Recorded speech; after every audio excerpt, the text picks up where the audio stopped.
ఈరోజు good Friday. నిశ్శబ్దంగా కనిపించే ఈరోజు వెనుక లోకం చూడని ఒక త్యాగం ఉంది.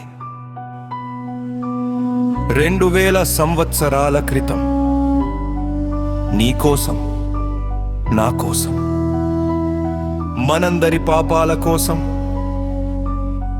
ఆ కలువరి గిరిపై యేసుక్రీస్తు తన ప్రాణాన్ని బలిగా అర్పించాడు. అతడు మన అపరాధముల నిమిత్తము గాయపరచబడెను. ప్రతి మేకు దెబ్బ వెనుక మన అతిక్రమం ఉన్నది.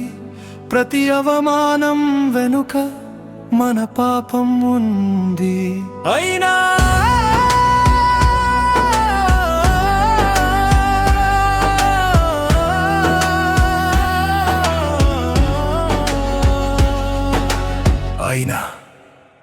ఆయన ఒక్క మాట కూడా తిరిగి మాట్లాడలేదు.